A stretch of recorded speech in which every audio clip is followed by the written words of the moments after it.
কঙ্কনপুর station থেকে বাবা রাক্ষসেশ্বরের মন্দিরে পৌঁছানোর পথটা তো খুব ভয়ের। দিনে মানেই এখানে একা কেউ আসতে চায় না। এদিকে তো ডাকাতি খুন খারাপি লেগেই আছে। কিন্তু আমার তো এখন এসব কথা ভাবলে চলবে না। আমি তো বাবা রাক্ষসেশ্বরের কাছে যাচ্ছি।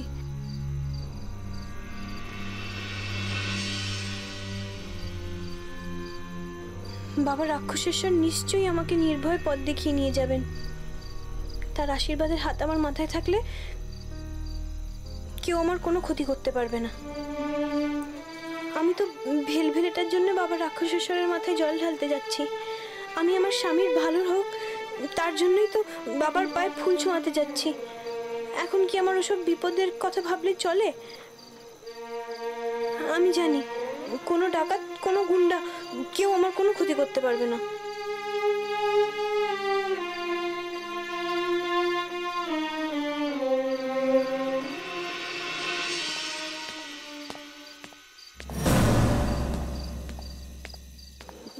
মানুষের পায়ের আওয়াজ মনে হচ্ছে।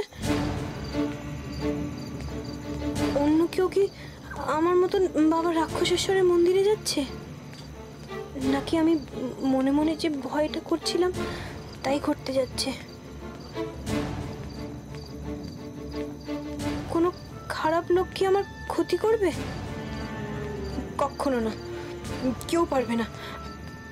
আমি বাবা রাক্ষসেশ্বরের নাম করতে করতে যাব। বাবা রাক্ষসেশ্বরের নাম নেব আর কেউ আমার কোনো ক্ষতি করতে পারবে না, কিচ্ছু করতে পারবে না।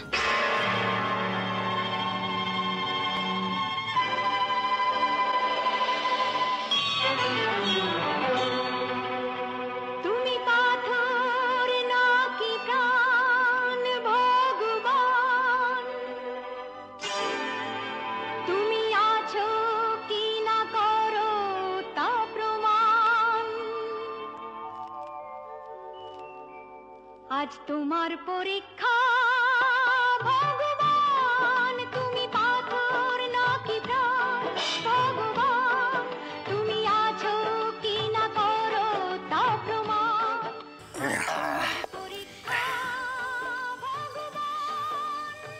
এই একটা মেয়ের গলার আওয়াজ শোনা যাচ্ছে মনে হচ্ছে।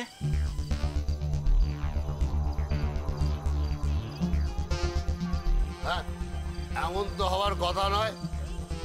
যেখানে আমাদের ভয় দিনের বেলায় লোক আসতে ভয় পায়, সেখানে এত রাত্রিরে একটা মেয়ে আসবে কোথা থেকে? হ্যাঁ, দেবতারা মাঝে মাঝে লীলা খেলা দেখায়, তেমন তো কিছু নয়।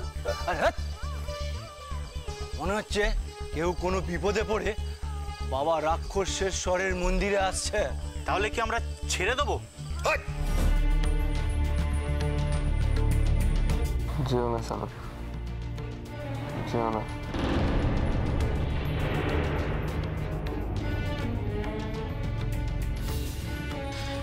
শুনলি দেখি, শুনলি কি বললো? শুনলি? আরে সেই জন্যই তো বলছি যে বড় মামির এখন এমন জেদ করা একদম উচিত নয়। বড় মামির এখন উচিত আবিরকে ভালো করে তোলার জন্য এই মেয়েটাকে এখানে এনে দাঁড় করানো। হ্যাঁ সেই তো। আর শোন না, শোন, এই আবির যদি একবার সুস্থ হয়ে বাড়ি চলে যায় তাহলে তাহলে ওই মেয়েটাকে আমাদের ফেরত পাঠাতে কতক্ষণ বল? সেই কথাটাই তো আমি বলছি, কিন্তু বড় মামি তো ওর নামও শুনতে চাইছে না।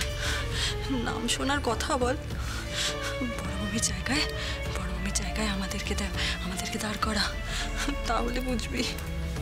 নদী, আমি সব বুঝতে পারছি, কিন্তু আবিরকে বাঁচিয়ে তোলার জন্য আমাদের এটুকু তো করতে হবে বল। এই বুবলু, এই কি বললো? আচ্ছা শুনুন, আপনারা ছাড়া শালুক বলে ওর কেউ আছে? মানে বন্ধু বান্ধব, ভাই বোন কিংবা অন্য কেউ? না। কিন্তু ঘোরের মধ্যে বারবার এই নামটাই বলছে কেন? নিশ্চয়ই কেউ একজন আছে, আপনারা জানেন না? কেউ নেই, কেউ নেই, আমি জানি ওর সব কথা। শালুক বলে এমন কেউ নেই যার জন্য ঘোরের মধ্যে ছটফট করবে। কিন্তু ঘোরের মধ্যে এই নামটা বলেই যে বারবার ছটফট করছে সেটা তো আপনি নিজেই দেখতে পেলেন। হ্যাঁ শালুক বলে একজন ওর পরিচিত আছে। হ্যাঁ, শুধু পরিচিত নয়, ঘনিষ্ঠ পরিচিত। দেখুন, একজন পেশেন্ট অ্যাকিউট কন্ডিশনের মধ্যে আনকনশিয়াস মাইন্ডে একজনের নাম বারবার বলে যাচ্ছে, বুঝতেই তো পারছেন।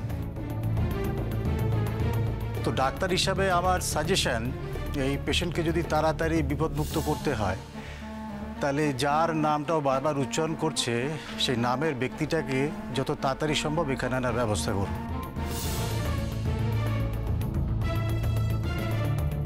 কারণ পেশেন্টের ঘোর কেটে গেলে ও যাকে খুঁজছে তাকে যদি ও দেখতে না পায় তাহলে কিন্তু ভীষণ উত্তেজিত হয়ে পড়বে,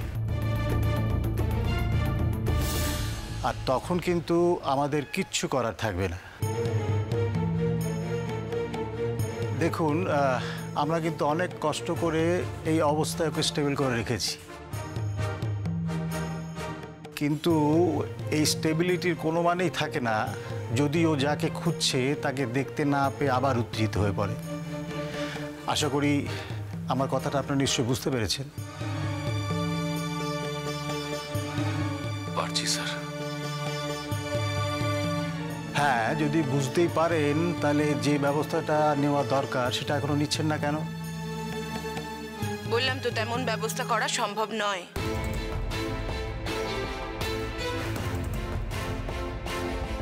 ও, তো এইটা তো আপনাদের একান্তই ব্যক্তিগত ব্যাপার।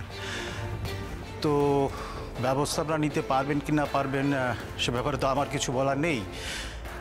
দেখুন, একজন ডাক্তার হিসাবে পেশেন্ট কিভাবে তাড়াতাড়ি ভালো হয়ে উঠবে সেটা আমি আপনাদের বলে দিয়েছি, আর পরিবারের সদস্য হিসাবে আমার মনে হয় আপনাদের একই চাহিদা। তো সেই হিসাবে আপনারা সচেতন থাকবেন সেটাই আমি আশা করি। ঠিক আছে স্যার, আমরা দেখছি কি করা যায়, আমরা দেখছি স্যার। বললাম তো না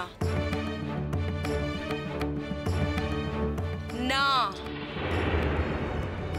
বাড়ির লোক ছাড়া এই মুহূর্তে আমার ছেলের আর কাউকে দরকার নেই, কাউকে নয়। বর্দি ভাই একটু বোঝার চেষ্টা করো। বর্দি ভাই একটু বোঝার চেষ্টা করো। আমাদের আবির যাতে ভালো হয়ে ওঠে, সুস্থ হয়ে ওঠে, তার জন্য আমাদের শেষ পর্যন্ত চেষ্টা করতে হবে, শেষ পর্যন্ত।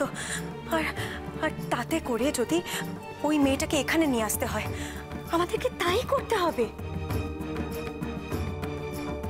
আর ওই মেয়েটা তো আমাদের বাড়িতেই রয়েছে। ওই মেয়েটা আবিরের সামনে এসে দাঁড়ালে আমাদের আবির যদি ভালো হয়ে ওঠে, সুস্থ হয়ে ওঠে, তাতে করে তো কোনো ক্ষতি নেই, বলো? হ্যাঁ, তার মানে এটা প্রমাণ হলো তো বাড়ির লোকেরা ওর কাছে কেউ নয়,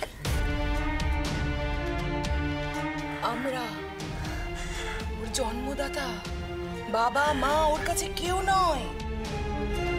ওই দুদিনের আশা মেয়েটা ওর কাছে সব হলো, ওর জীবন মরণ সব। আচ্ছা, আপনারা তাহলে কথা বলুন, আমি আসছি। আর যদি ইমার্জেন্সি এরকম কিছু হয় একটা খবর দেবেন, ঠিক আছে? তোমার কাছে কোনটা জরুরি, আবিরের জীবন নাকি আবির কাকে প্রায়োরিটি দিচ্ছে সেটা? তার মানে তুমিও পাল্টে গেলে, তুমিও ওই মেয়েটাকে মেনে নিতে চাইছো এত কিছুর পরেও? আহা, কাদের বাড়ির মেয়ে গো, বেঘরে প্রাণটা গেল। কেউ মনে হয় মেরে ফেলে রেখে দিয়েছে। মুখটা ফিরিয়ে দেখো না, মুখটা তো দেখাই যাচ্ছে না, মুখটা গুজে পড়ে আছে। মরা মানুষ ঠোবো, তারপরে পুলিশের ঝামেলায় জড়িয়ে পড়ি। থাক, বুঝছি, যা তাকে কপালে আমি নিজেই সরাইতেছি।